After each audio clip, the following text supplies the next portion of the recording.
노인 우울증 남의 얘기가 아니다. 그런 주제로 오늘은 말씀을 드리겠습니다.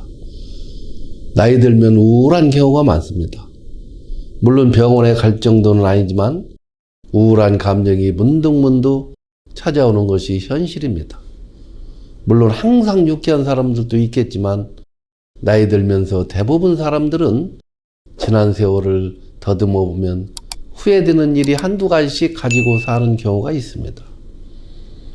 지난주에 속마음까지 털어놓고 친하게 지내는 후배한테 나는 지난 세월 되돌아보면 후회되는 일이 좀 있는데 후배는 어떠냐? 그렇게 물어봤더니 그 후배도 그렇다고 하면서 자기는 15년 전에 전 재산을 털어 캠핑카 사업을 했는데 너무 앞서가서 폭망했다고 합니다. 요즘에 와서 캠핑카 여행이 대세가 됐는데 그때 너무 앞서갔기 때문에 그 사업만 안 했어도 지금 경제적으로 안정됐을 것이라고 후회하고 산다고 했습니다. 이렇듯 노인 우울증은 더 이상 남의 일이 아닌 것 같습니다. OECD 국가 중 우리나라가 노인이 스스로 삶을 마감하는 비율이 1위입니다. 은퇴 후에 사회활동을 하지 않고 집에만 있는 친구들 중에 기분이 다운되고 의욕이 떨어진다고 얘기하는 친구들이 좀 있습니다. 그 중에 한 친구에 대한 이야기입니다. 그 친구는 집에서 하는 일도 없고 집안일을 돕자니 실수투성이에 자꾸 핀잔만 들으니까 자기 자존감이 확 떨어진다고 합니다. 주변에 은퇴하고 잘 나가는 친구들 이야기를 들으면 또 비교해보고 자신이 초라해 보이고 다른 사람은 행복해 보이는데 나만 부족한 것 같은 느낌이 자꾸 든다고 합니다. 아, 나는 이제 쓸모없는 인간인가? 이런 부정적인 생각이 자주 들어서 한번 병원에 가봐야겠다 그런 생각으로 병원에 갔었다고 합니다. 그런데 우울증 초기라고 진단을 받았다고 그래요. 그러면서 의사는 그 친구에게 요즘 은퇴하여 사회에서 더 이상 자기 역할이 없다고 느끼는 사람이 많다고 하면서 나이 먹으면서 느껴지는 자신에 대한 실망감에서 우울증이 온 것 같다고 그렇게 말했다고 그럽니다. 이런 것은 물론 남자들만의 이야기가 아니죠. 우리 여성들도 갱년기를 지나면서 우울감에 휘달리는 경우가 있습니다. 젊어서 온갖 고생하면서 남편을 위해 또 자식을 위해 자신의 삶은 뒤로 하고 살았는데 어느 날 갑자기 덩그러니 혼자 있는 느낌이 들면서 갱년기와 함께 오는 우울감은 매우 힘들다고 하고 있습니다. 이런 상황에서 가족의 관심을 받지 못한다면 더욱 심각한 우울증에 빠지는 경우도 많다고 합니다. 우울증으로 병원에 다녀온 친구가 우울증 자가진단 10문항을 가지고 왔는데 저도 테스트를 해봤습니다. 여러분께도 소개시켜 드리겠으니 여러분 10문항 중에 예라고 답변하는 문항이 7개 이상 나오면 우울증이 의심된다고 합니다. 여러분들도 손가락으로 접어가면서 체크해 보시기 바랍니다. 예라고 대답하는 문항이 적을수록 좋은 것이죠. 제가 천천히 한번 말씀을 드려보겠습니다. 첫 번째, 요즘에 의욕이나 활동량이 많이 떨어졌는가? 두 번째, 헛되이 살고 있다고 생각하는가? 세 번째, 생활이 지루하게 느껴질 때가 많은가? 네 번째, 불길한 일이 닥칠 것 같은 불안감이 있는가? 다섯 번째, 절망적이라는 느낌이 자주 드는가? 여섯 번째, 집에만 있고 싶은가? 일곱 번째, 기억력이 다른 사람보다 더 떨어지는 것 같은가? 여덟 번째, 쓸모없는 사람이라는 생각이 자주 드는가? 아홉 번째, 내가 아무런 희망도 없다고 느껴지는가? 열 번째, 다른 사람의 처지보다 못하다고 자주 느끼는가? 이렇게 10번째 문항입니다. 이 여러분들께서는 예라고 답변한 것이 몇 가지나 되는지요? 아무리 많다 해도 걱정할 것은 없습니다. 우울증은 마음의 감기 같은 것으로 누구나 걸릴 수 있다고 하는 것이니 말입니다. 의심된다면 병원에 가서 의사의 도움을 받고, 가볍다면 우리 스스로 마음을 고쳐먹으면서 살아가면 될 것입니다. 우리가 우울한 또 다른 이유는 다른 사람과 비교하는 데서 오는 것 같습니다.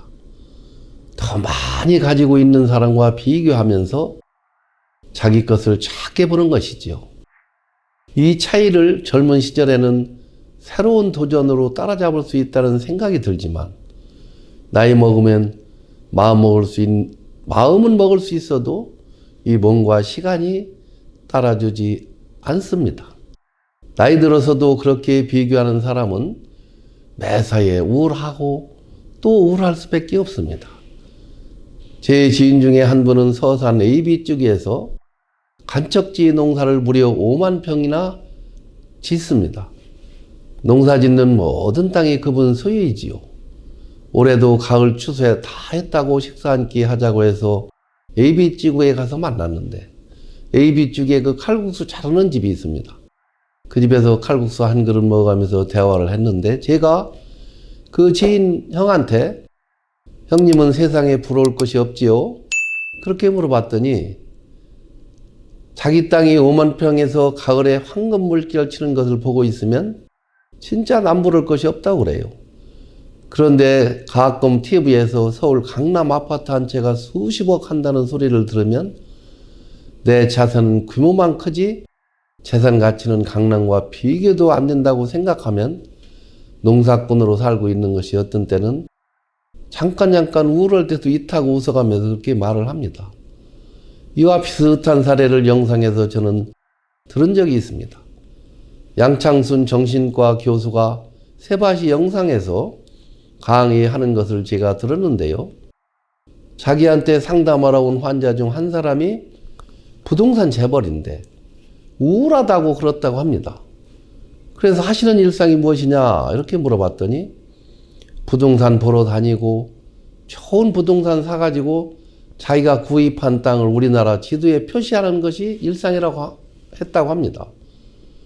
그래서 그 교수님이 그런데 왜 우울하냐 그렇게 물어봤더니 자기 만족이 채워지지 않아서 우울하다고 그러더라는 거예요. 그래서 그 양 교수님은 우리나라 지도 자체가 우울하다. 세계 지도를 펴놓고 보면 우리나라 지도 그 중에서 반쪽을 보면은 우울한 것이 아니냐.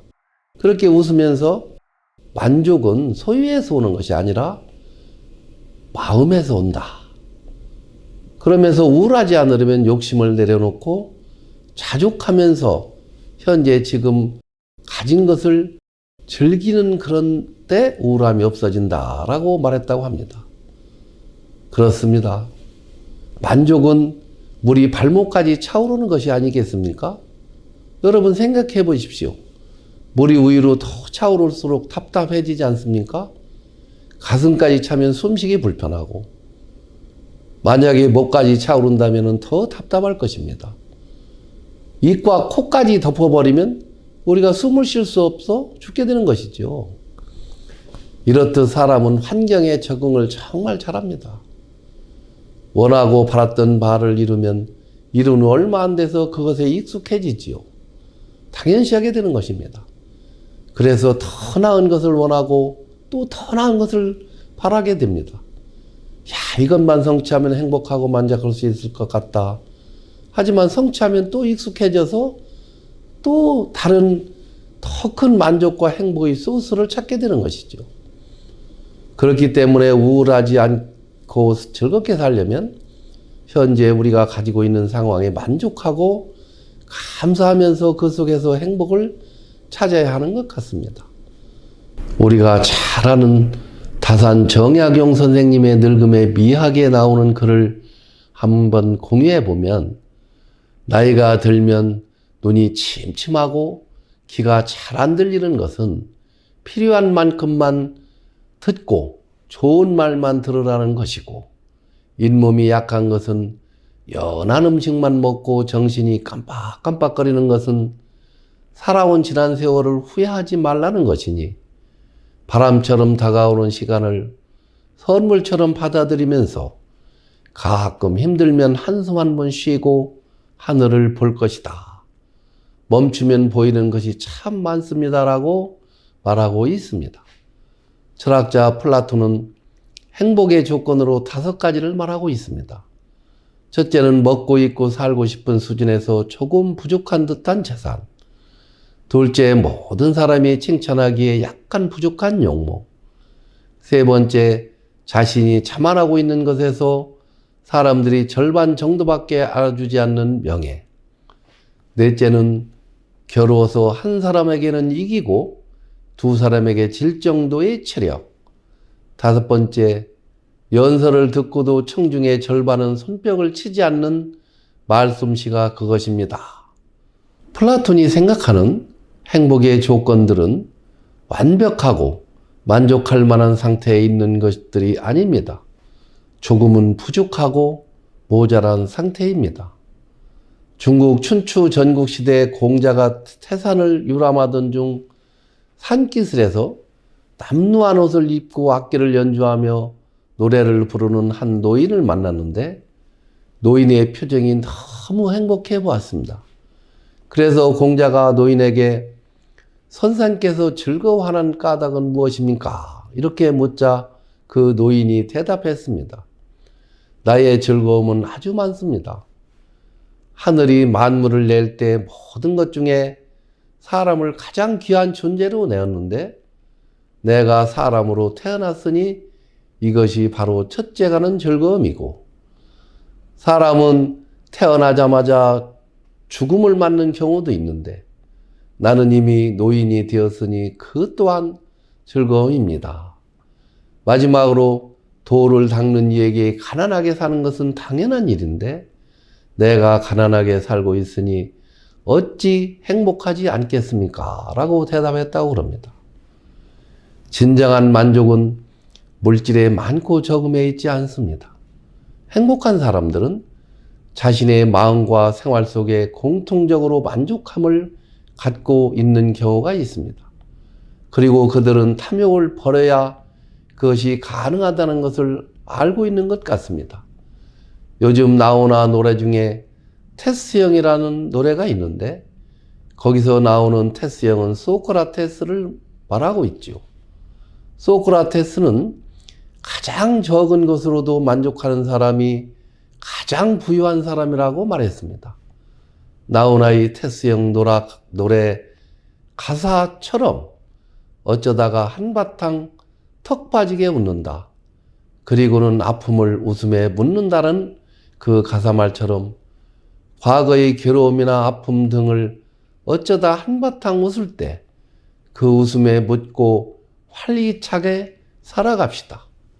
누구나 늙지 않습니까? 늙지 않는 사람은 없습니다. 이런 모든 것을 받아들이면서 책도 보고 이런 영상도 보면서 좀 더 밝은 면을 바라보면서 우리 모두 즐겁고 행복한 노후를 보냅시다. 오늘 또 제가 쓴 시 한 편을 낭송해드리고 영상을 마칠까 합니다. 첫눈 황선만. 첫눈이 큰 도시보다 깊은 산골에 더 많이 내리는 이유는 외로운 산골 사람을 위로하기 위해서이리라. 첫눈이 여의도보다 고향 다랭이 논에 더 내리는 까닭은 여의도에서 맺힌 농심의 한을 어루만져 주기 위해서이리라. 아스팔트에 내린 눈이 오솔길에 내린 눈보다 더 오래가지 못하는 것은 아스팔트 위에는 낭만도 모르는 사람들이 더 많기 때문이리라. 감사합니다.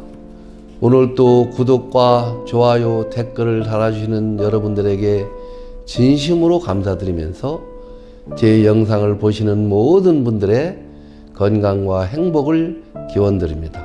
감사합니다.